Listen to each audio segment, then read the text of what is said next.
I had just posted a video where I talked some about why I think Halloween is a good holy day for Christians. Not even just holiday. I say it that way on purpose. Holy day.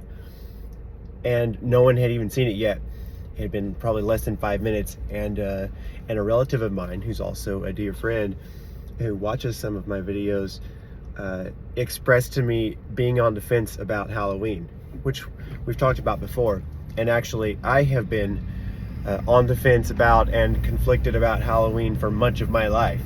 So I thought that while I'm on my way to work, I would mention some of the other reasons, because I said in that video it was one of the reasons, and it's one of the later, more thought out reasons. But there's a lot of obstacles on the way to that for a Christian, because you have, on the one hand, All Saints Day, and which is a completely Christian observance historically, and it doesn't resemble Halloween at all. And then you have Halloween, which arguably incorporates lots of paganism that Christians should be uncomfortable with, and I think a lot of people know it's partly because of the Celtic Samhain celebration that predates the Celts being Christian, and so why would you want that in a Christian holiday? And on the one hand, people say that Christians co-opted that, kind of stole the pagan holiday, and then and that's a bad thing that Christians did. And then on the other hand, you have Christians saying the Christian holiday has been contaminated by this pagan holiday, and that's a bad thing. So it's almost like nobody's really happy with but it's not just Halloween that happened with. It's Easter, it's Christmas, it's all the big Christian holidays. There's this argument, are they really pagan or are they really Christian? And I say yes. One thing I mentioned in my video was we're all pagans, and that I'll do a video on that later. But yes, they are all pagan holidays. The thing is, pagans became Christian, and I think we could give them enough credit to say that for most of them, they chose that. They weren't all just tricked into being Christians, and it was several centuries before military force was used on anyone to become Christian. So people chose it because it solved issues that they were dealing with. It made sense of things for them. But the thing is, Christianity has never just been something that came out of a vacuum. It was a kind of Jews and pagans, because basically pagan just means people, common people, ordinary people of all the nations. And then there's Jews, but Jews were pagans too. But I won't get into that. What it was is that just all the people out there, and then Jews, and this seemingly irreconcilable difference that they had was reconciled, inspired by the person of Jesus Christ.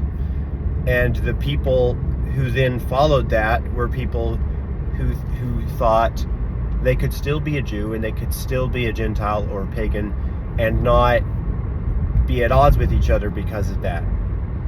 That there was one new thing that everyone could be, which was essentially just be humans who live in the way, who live under the rule of the example of love of Jesus. So that's about how the idea of pagan and Christian celebrations being mixed is actually, I think, a good thing in general, because people have always had to celebrate things. It's just part of human life. So what are you going to celebrate if you're a Christian? Are you going to stop celebrating holidays? People have always celebrated the change of the seasons. And I won't get into like spring and winter and stuff. Those are maybe that would be a good one for the We're All Pagans video. But specifically, this one, people have always celebrated the different harvests at the different times of year. And fall is a harvest time. And there's a very intuitive reason why celebrating harvest and fall goes with death. Why? Because fall is whenever everything actually starts dying again, whenever plant life starts dying again, when the earth starts going to sleep again, it starts getting cold, and it's the night, of the planet. And so it's where dark things are, it's where scary things are, it's where everything is dying, and it feels like, what if it's final this time, the sun starts going away, the sun is disappearing. But at the same time, this is when the final harvest happens. And so it's this really merry celebration that going into the darkness, you're ready for it. And in fact, the celebration of, and the decoration of style of decoration goes back to just agrarian communities. And once you've gotten, you got all your apples, you've got apple cider, bobbing for apples, you have, pumpkins. They didn't have those in Ireland where Samhain came from. They used turnips, but so in America they started using pumpkins, which were from here. But just think of how pumpkins are used. It's something that it's really good food, and it's ripe and finally ready to eat and to use for everything right at that time of year. And so you don't just, the way people thought, people have always been wasteful, but I think we're way more wasteful now than people have ever been. And so people didn't think just in terms of practical, okay, we got enough food for this year, okay, great. They celebrated it. And part of how you celebrate it is you take the leftover husks of the food that you're eating. You gut that food and you eat the insides, and then the husk, you turn it into beautiful decorations.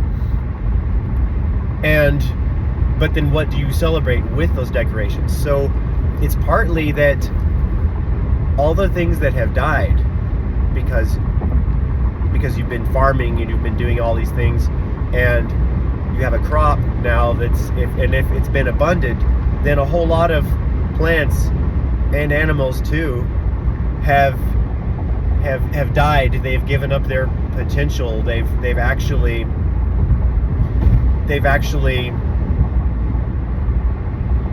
how do I say this? Like they've had a meaningful short life, that is a sacrifice that's going to get you through the winter. And so you're celebrating what's been given up.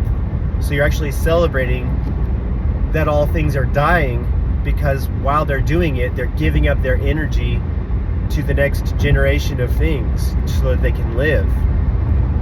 So there's this direct connection between fall and the final harvest and death, and the celebration of making merry and warmth, having warmth and light on the inside in the oncoming dark and cold winter.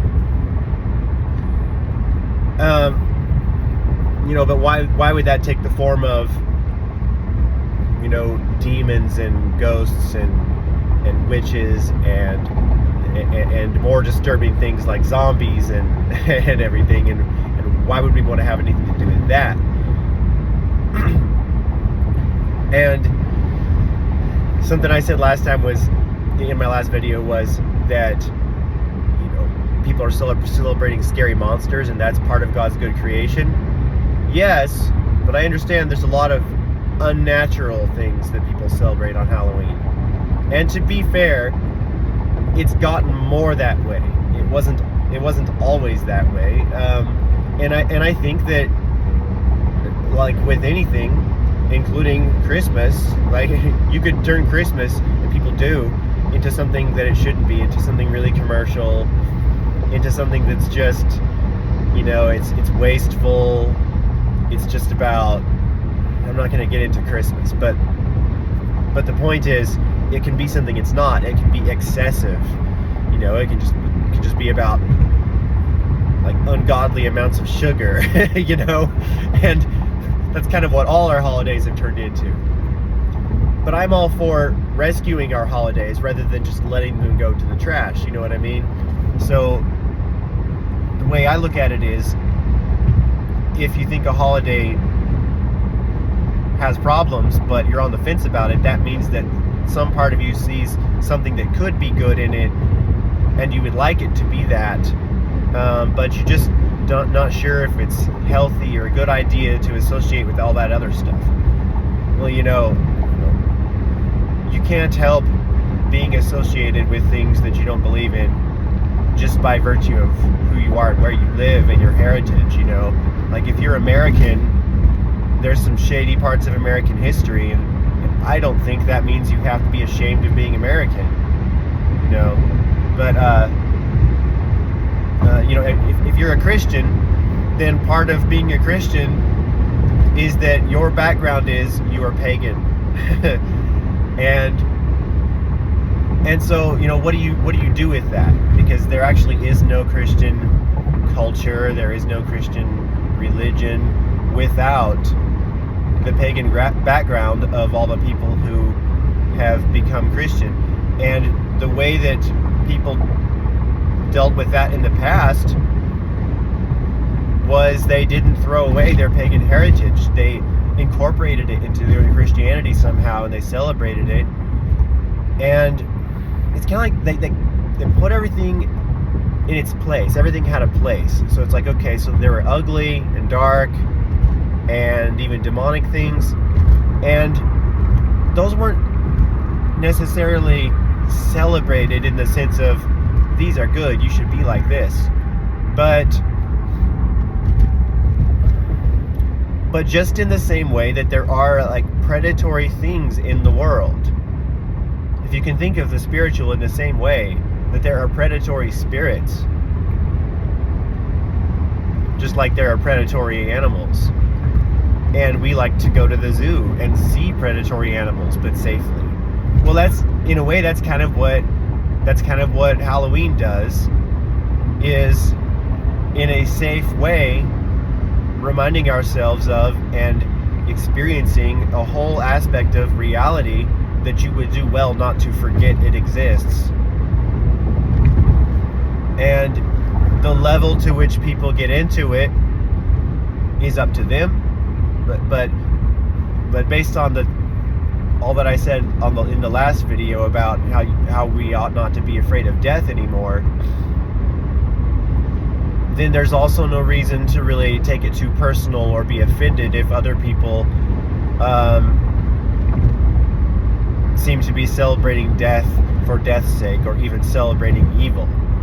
It's like, know that can be excessive, and you don't have to get into what you're not comfortable with. And personally, I'm not into.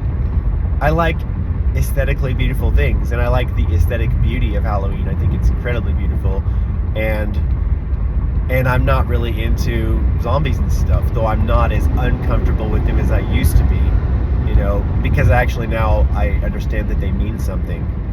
They mean something about our modern culture and our mentality and where our spirituality is at, and stuff like that. and so they mean something, and so you're commemorating and even enacting something if you dress up as a zombie, and I probably wouldn't, because that's not my thing, and I think they're ugly and gross, and I'm just not into that. I'd rather dress up as a wolf or something traditionally associated with Halloween rather than like a superhero. That, to me, that's fun, but to me isn't part of the aesthetic that I love about Halloween. So there's that one side that's just the fun and goofy side that isn't my favorite, and then there's the other side that's the disgusting and rotting corpses and stuff, and that's also not my thing. I like natural things, and I like even scary, spooky things. I like things that are predatory in nature. Like there's all kinds of animals that are predators, and so it's a time, and it's never intended, and we extend all our holidays now, but it never was a time before that was dragged out into a whole season, and there was this whole fall season where you can't walk out your front door without seeing a mangled corpse looking you in the face. And I get why that's a turnoff. It's like, because we don't actually want to see mangled corpses in our neighborhood. I mean, that would be a bad thing. That would mean we had serious problems and probably didn't have much time for fun celebrations. So, I acknowledge all of that, and I just think, if you want to celebrate, then do it in a way that you believe in, and you'll have more to appreciate about it if you just get in touch with your own pagan origins, because, like I said, there's no Christian culture in a vacuum. Protestant Christianity may feel that way. Our church buildings are, we tried to evacuate them of all images so that wouldn't be associated with Catholicism. Basically tried to start over, but didn't have any, raw cultural material to work with. But the Catholic Church and the Orthodox Church, the historical church for the, its first 1,500 years, very much felt like it belonged in the world around it. It incorporated the cultures of the people who came into it, because they brought it in with them. And actually, sometimes the church was slow to incorporate those things, but people held on to a lot of their traditions, and so the church eventually accommodated them, and now you have this kind of synthesis of previous cultures. And the thing is, Christians are descendants of former pagans who did a lot of things that we wouldn't do today. And so even neo-pagans are not actually keen about going back to doing all the things that our pagan ancestors did. We wouldn't be comfortable with it. But what is attractive about neo-paganism is the stuff that Christianity, in its more imperialized, Romanized, more highly formal, structured, just the way it went, and then even draining a lot of that off with the Protestant Reformation. And there's good things about all these movements, but they also have their downsides. And one of the things that's happened is just this kind of sterilization, where a lot of Christians have lost their kind of connection to their past heritage and to nature, and just don't understand that. And a celebration of Halloween, among others, is a great way of getting back in touch with that and reclaiming that. And to me, it's about nature. It's about nature, and nature includes spirits. And people have always been afraid of the dark, when they're kids. But we've also been afraid of the dark for good reasons as adults. And in the part of the year where you're going into the dark, people naturally start seeing scary things. And so Halloween is a great way of, a fun way as a family of saying, oh, it's getting cold, it's getting dark, scary things are coming out, demons and goblins and, werewolves and things are coming out, and we're ready for them, and you even dress up as them, as a way of not just celebrating that you aren't scared in a cocky kind of way, but but actually a way of making yourself confident. You're actually enacting your own resilience as people and as a community, and that's more what it was before. And maybe to a lot of people it is just fun now, and that's fine. But I think everything is better if it's connected to our heritage, and we can grasp some of the deeper meaning in it. So there's probably more still, but I didn't think ahead on that because I tried to hurry and fit this in on the way to work and before Halloween gets here. So maybe you, my beloved friend and relative, just might swing this way before Halloween, because that would be fun for you and your family. Love you.